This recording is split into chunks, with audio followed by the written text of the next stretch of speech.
Right, guys, what's going on? And welcome to Total Swans TV. This is your match preview ahead of the South Wales Derby coming up on Saturday afternoon. And this afternoon, I am very, very thankful and happy to be joined by Ryan Dilks of the Second Tier podcast. Ryan, how are you doing? Oh, superb. You say you're happy and thankful. I'm even more happy and thankful to be here with you, Tom. Oh, cheers, mate. You're flattering me. As I say, normally it's the roles are reversed. I sometimes appear on the Second Tier podcast, and you've asked me to come on this weekend to review, hopefully, a successful South Wales Derby, and hopefully the first ever double in the South Wales Derby. So I thought, is that right? Yeah. So I thought we'd sort of start on that. I think it's probably one of the only unsettled derbies as far as, doing the double over each other in a consecutive season, in the same season, I should say. There's been cup games where Swans have won the one home game in the league and then won a cup game, but not actually gone on and won both games in the league. So neither side has actually done that. And this is the 59th or the 60th game tomorrow, and there's been no league double over either side. What your thoughts on that? Really, obviously, that's taken you by a little bit of a surprise. I'm not sure of the stats, but I'm pretty sure it's probably one of the only unsettled rivalries in the country, really. Yeah, but it's a bit surprising that that's the case, considering there's been 60 or so games.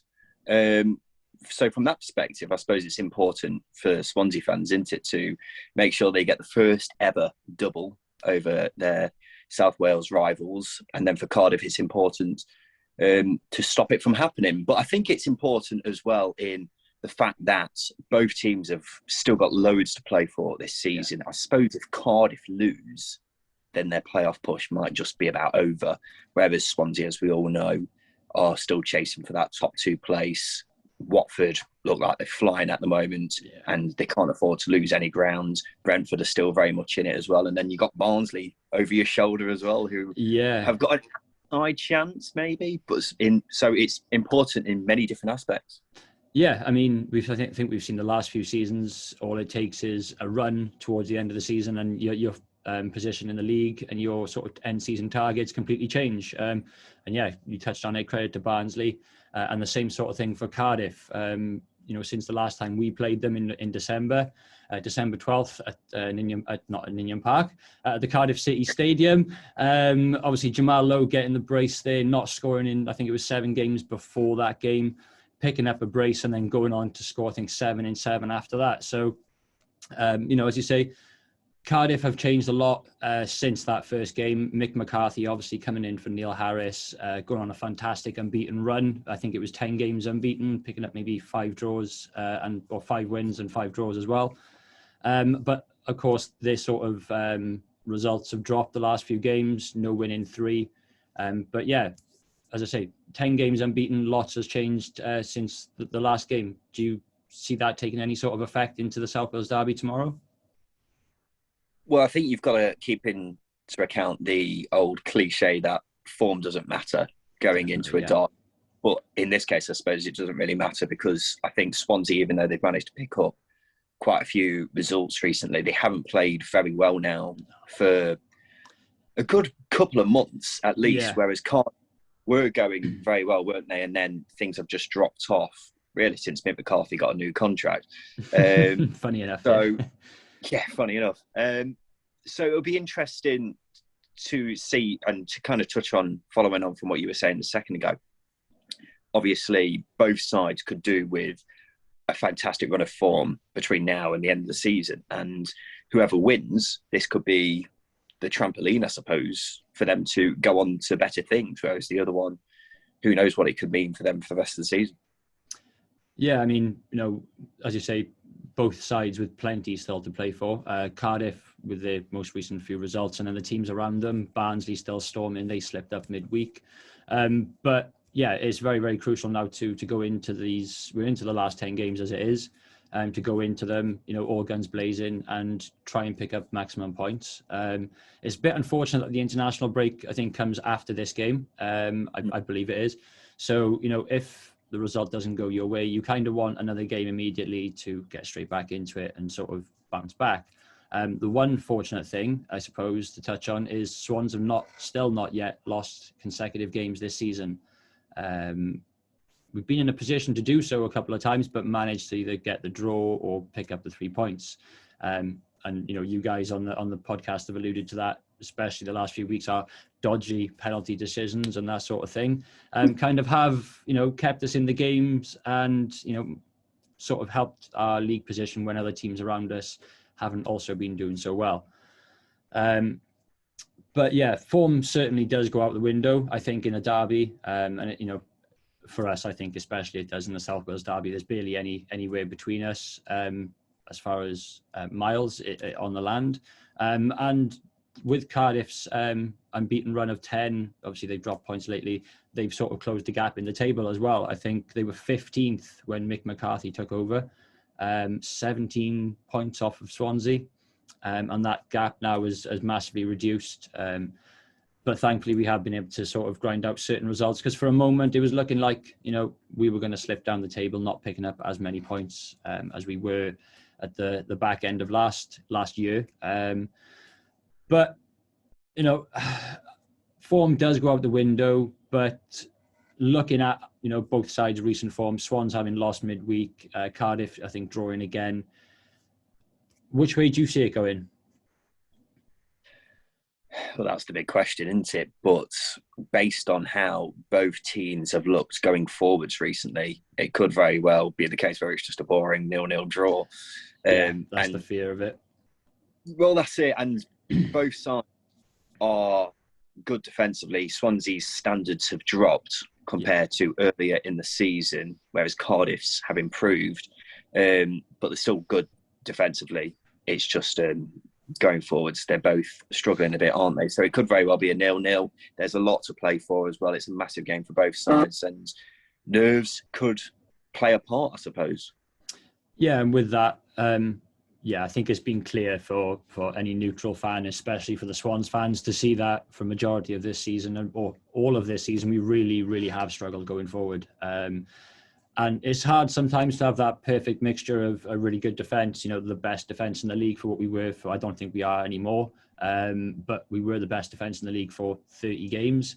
You can't really have, your cake and eat it. There's very rarely you get the defensive solidity with the attacking, what's the word I'm looking for? Being prolific in attack. And we've seen it with Norwich this season. They are absolutely flying, to be fair to them. But defensively, they still leak plenty of goals. But when you're leaking goals and you're scoring 2 or 1 more than the opposition, you're going to pick up points.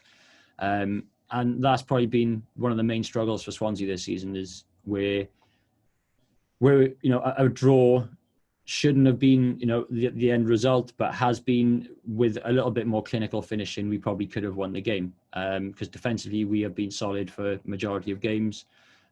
Whether it's been down to Freddie Woodman's contributions or down to the defensive back line, which has swapped and changed quite a lot this season, and is very, very young. So I think they deserve a lot of credit with the 18 clean sheets that have been awarded to Woodman and Swansea this season. But yeah, I'm a little bit fearful that it could be a bore draw, and with it being on Sky Sports as well. You sort of want you want to sort of be an advert for the league, and certainly for Wales as a whole as well, with the 2 major competing teams being broadcast worldwide. Is you sort of want to set sort of a standard. So hopefully it's not a 0-0 draw. I've sort of had it in my heart overnight. We're going to win 1-0. We're going to do the first ever South Wales derby. It'll be low scoring mode.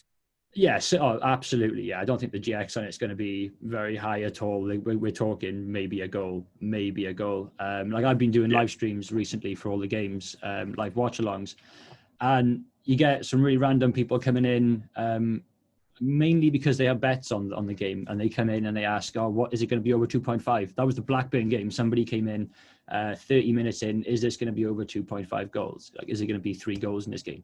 I just laughed. Like, no chance. Like.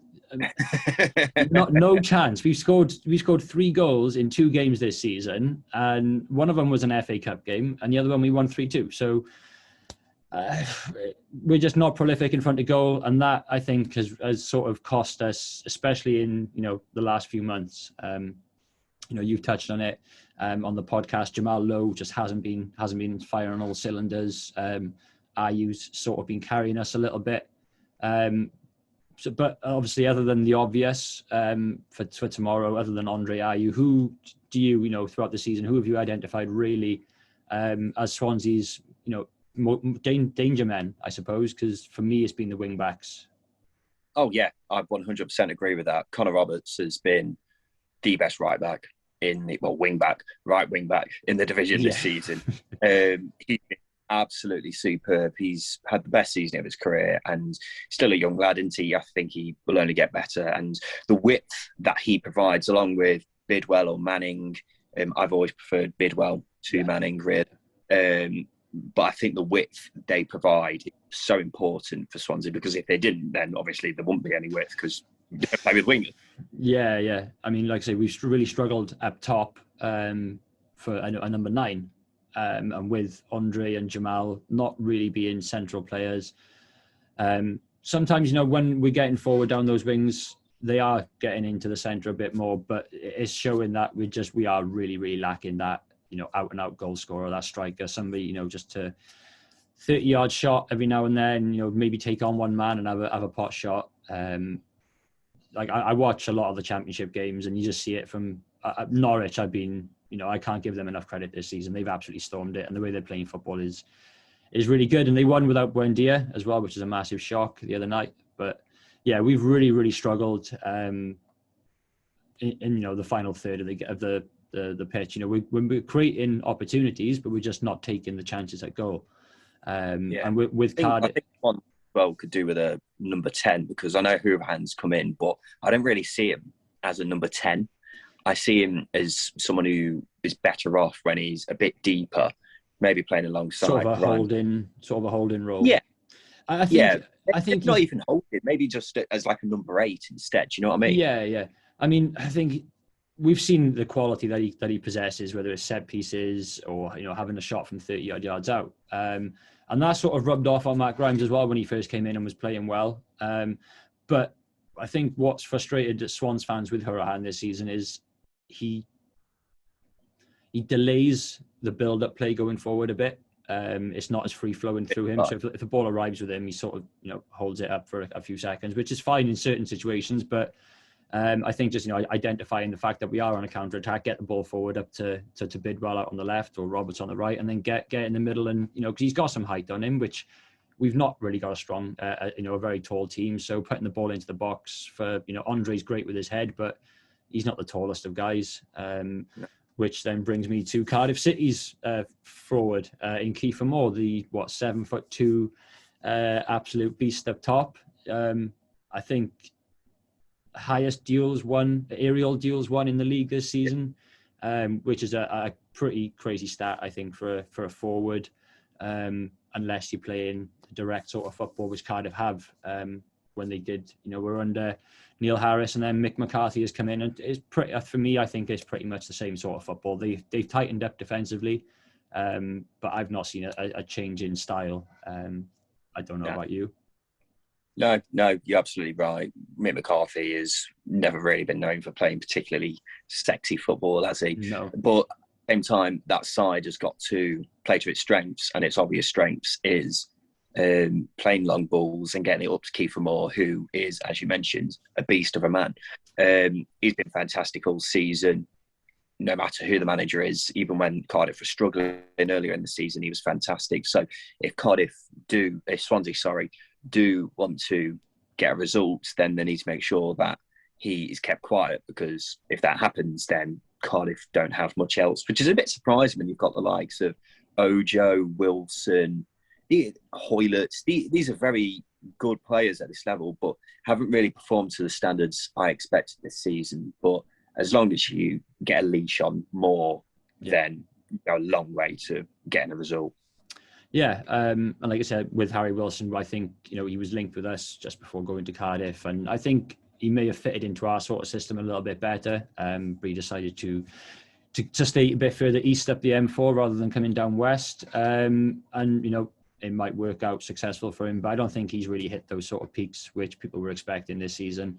But I'm just, hopeful that whatever defence Cooper sets out on the weekend, whether it's the experienced, sort of Bennett at the moment, Bidwell I think will start, certainly. Roberts obviously will start, and Cabango, credit to him, coming into the team, doing a fantastic job. He's still a youngster as well.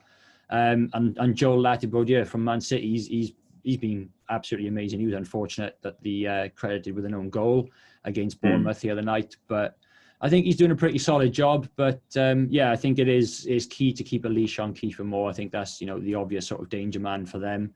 And just hopefully we can keep him at bay tomorrow afternoon, or tomorrow evening, 5:30 kick-off, a later one. Had the world been normal, that would have been a Sunday 12 o'clock kick-off, no drinking and a bubble match. So they've sort of released that now that no fans can go. But it would have been a dream to have been able to attend at 5:30 on a Saturday. But I think other than I think you're probably edging for a 0-0. Would you say is your result? I'm going to stick with my 1. I'd say. What's that? It's either going to be a 0-0 or 1-0. I think. Yeah, it's certainly going to be a low scoring. And hopefully the Swans don't lose consecutive games this season. And we sort of need the 3 points just as much as Cardiff. We need to keep the pace with Norwich, with Watford. Norwich are gone. And only a few weeks ago we were in the driving seat for that automatic promotion spot with Norwich. Having 2 games in hand. Unfortunately, we couldn't really capitalise on that. And then, teams around us are absolutely flying, especially with Watford at the moment. I think they're 9 wins on the bounce. So it's a ridiculous run. It is quite a crazy run, considering their away form was absolutely shocking earlier in the season, and their home form was one of the best. But teams are sort of, we've gone through hopefully our slump at the moment, our bad run of patch, being stuck in the mud sort of thing. We've managed to pick up results with poor performances, but we need a performance tomorrow more than anything, and hopefully the result does follow with that. I as much as I want to win, I probably would take a point at the moment, given how bad we've been playing. I'd like to take something from the game, no doubt, and I'd like to take maximum from the game. Don't get that wrong. But I would massively be happy with a point tomorrow and a hugely improved performance in attack. That's for sure. And tighten up those screws in defence a little bit, and who knows what can happen. Quick question for you before we end it. Steve Cooper, fantastic coach, young. Good experience with the England youth as well, and is getting plaudits from left, right, and centre. I think he was linked with one of the Premier League jobs a little bit earlier in the season, but shrugged it off. If Swansea don't go up, are we keeping hold of Cooper next season? I would say yes. Yeah. I think he's a brilliant manager. It depends who gets rid in the summer, really, doesn't it? Yeah, but it does. There aren't any teams who particularly stand out, who look like they're about to get rid of their manager. Hopefully he stays, because he's a fantastic manager at this level. And if Swansea do go up, then he'll be a fantastic manager in the Premier League. Yeah, that would be a dream. Cooper in the Premier League after just 2 seasons, fighting for promotion. Last season was a little bit of a scrap, but we got, into the playoffs. So fighting for promotion last season and an even more improved season this year, fighting for automatic promotion. So he's going to be sought after. People are going to have his number. Just hopefully, we remain with Cooper next season, regardless of what league we're in, because I think we're on the right track with him. I thought the same with Graham Potter, but Brighton came calling and off he ditched. So yeah, right. That is going to wrap it up for this match preview, guys. I hope you did enjoy. So thank you very much for watching. Make sure you hit that like button, subscribe to the channel, and don't forget, if you fancy it, become a member of Total Swans TV, and you could feature on future videos. So Ryan, thank you very much, mate, for your time this afternoon. All the best with the podcast, and I'll speak to you on Sunday. Speak to you on Sunday. Thanks, mate.